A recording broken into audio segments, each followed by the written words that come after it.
Bonjour Sébastien, qu'est-ce que les perceptions extrasensorielles? Alors, bonjour.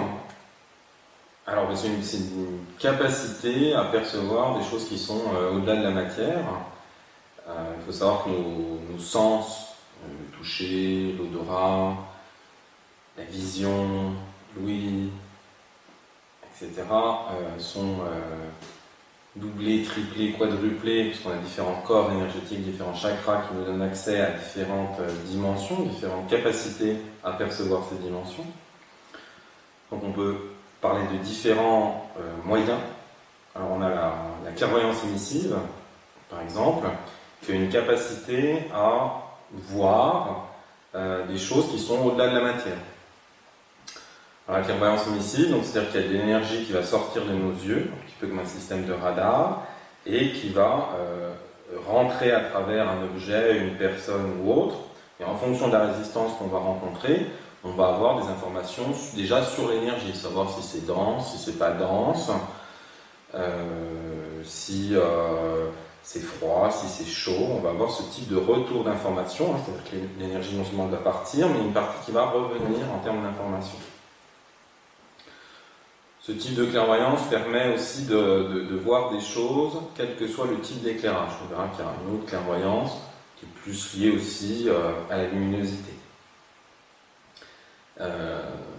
Cette clairvoyance émissive, dans un premier temps, donc elle va juste nous donner accès à des niveaux de densité, éventuellement des sensations de chaud, de froid ou autre. Mais après, en se concentrant, en utilisant notre hémisphère droit, puis le gauche qui va décrypter, on va pouvoir avoir des informations plus profondes, plus pertinentes sur ce qu'on est en train de scanner, entre guillemets.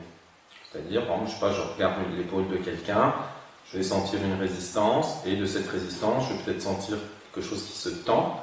Je pourrais dire, tiens, il y a comme un stress. Et puis, en continuant à me poser des questions intérieurement, ou en continuant à focaliser mon intention, parce que c'est important le fait de focaliser son intention, de pouvoir sentir que ce stress est lié à un déménagement, à un emménagement, à des choses comme ça.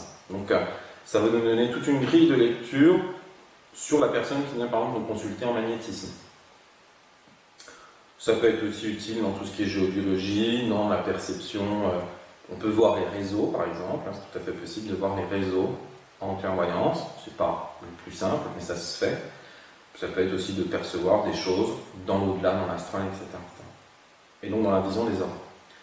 On a une clairvoyance qui est donc réceptive, celle qui permet un peu plus la vision d'aura en direct. On va vraiment voir les couleurs, on va vraiment avoir une vision directe des choses, mais qui a beaucoup plus de contraintes, qui sont liées à la luminosité, savoir s'il y a un fond blanc derrière la personne, tout un tas de choses comme ça, et qui demande une vision beaucoup plus périphérique, au niveau physique.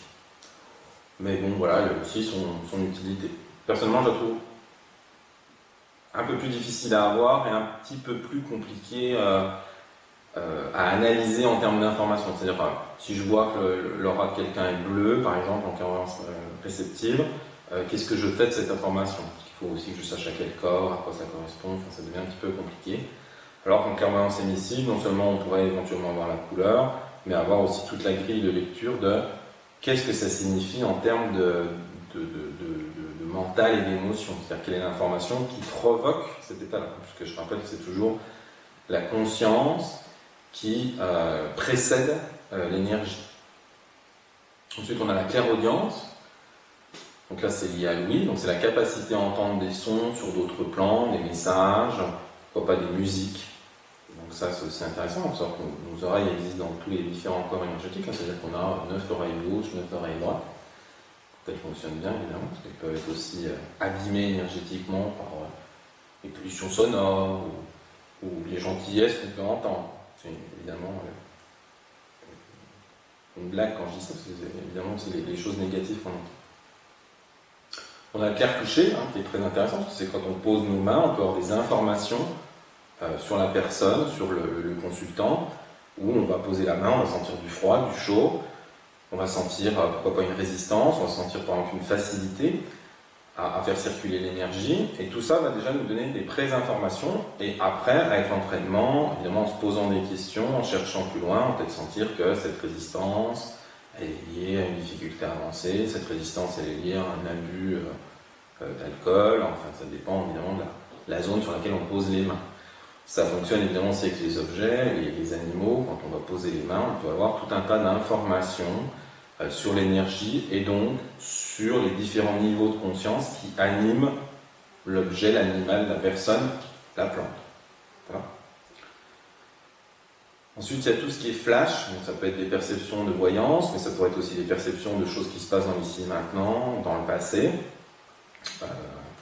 Il existe aussi des techniques pour regarder plus spécifiquement dans le regard d'une personne, pour avoir accès à des informations sur son passé, voir si on est ouvert à ça, mais qu'on ne soit pas, ça ne change pas une certaine réalité sur les mémoires de vie antérieures, sachant que c'est jamais le moi, l'ego qui a des mémoires de vie antérieures, hein, c'est l'âme qui a pu avoir effectivement d'autres égos, d'autres moi, d'autres vêtements dans d'autres incarnations, mais on peut avoir les perceptions de comment la personne a perçu les événements dans ces anciennes époques. Ensuite, on a la vision à distance, qui est encore un autre aspect. La vision à distance, c'est une capacité à, par exemple, à voir ce qui se passe dans un lieu, ou qu'est-ce qui se passe ailleurs. Donc ça, c'est une forme de petite décorporation astrale, c'est-à-dire que c'est une capacité à déplacer nos sens extrasensoriels dans un autre endroit. Donc ça, pareil, ça demande un entraînement spécifique. Voilà pour les perceptions extrasensorielles. Après, on a des choses qui tournent un peu autour de ça, qui sont comment on peut se servir de son aura pour avoir des informations. Alors, c'est très utile en géobiologie, hein, pour tout ce qui est habitat, ou ben, voilà, quand on a une compression, quand on a quelque chose qui nous gratte dans la gorge, c'est déjà des indications. Par exemple, quand ça nous gratte dans la gorge, ça peut tout à fait être une pollution électromagnétique. Quand on a une compression autour du crâne, ça pourrait être des pollutions électromagnétiques, mais qui seraient plus liées à des antennes relais ou des choses comme ça. Si on a un écrasement au niveau du 6e chakra, plutôt dans cette zone-là, ça pourrait être des pollutions qui sont liées à des pratiques énergétiques non positives, par exemple. Il peut y avoir des choses comme ça. Alors après, c'est pas vraiment des perceptions extrasensorielles, mais c'est une façon aussi de regarder les informations, c'est toujours des informations qui sont autour de nous. Il y a ce qu'on appelle les synchronicités, les signes de la vie. Alors c'est toujours un petit peu délicat parce qu'on a tendance à avoir des signes, des fois il n'y en a pas, ou des signes qui nous arrangent. Pourtant, quand on pose des questions, qu'on se pose des questions, l'univers nous envoie des informations. Donc c'est comment percevoir ces informations. Je sais pas, je me dis tiens, est-ce que je devrais prendre des vacances? Et là je vois un panneau publicitaire passer qui dit prenez des vacances, allez à l'île de la Réunion. Ah bah, très bien, voilà une information. Est-ce que c'est juste pour moi de faire ce stage? Et puis je me fais doubler par quelqu'un et sa plaque d'immatriculation c'est 666, qui n'est pas un chiffre très positif, contrairement à d'autres chiffres, comme le 777 par exemple. Donc on va avoir tout un tas d'informations, ça peut être aussi des gens qui nous disent des choses, des amis qu'on n'a pas croisés depuis je ne sais pas combien de temps, et puis finalement au détour d'un carrefour, on les croise alors qu'on avait pensé à eux la veille.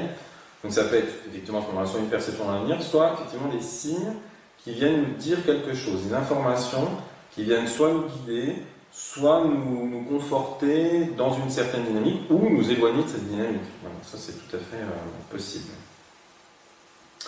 Voilà en résumé ce que je peux vous dire au jour d'aujourd'hui sur ces perceptions.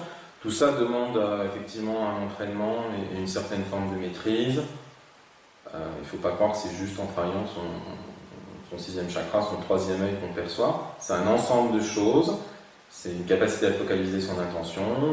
C'est une capacité à décrypter les choses. C'est une capacité aussi à avoir un mental clair, hein, parce qu'évidemment s'il y a tout le brouhaha des pensées et du bazar habituel qui vient perturber tout ça, c'est plus difficile d'avoir des informations claires malgré le fait qu'on les perçoit.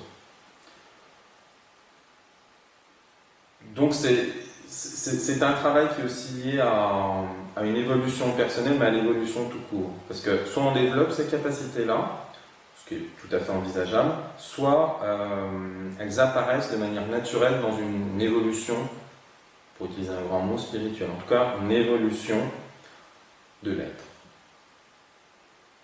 Merci. Merci.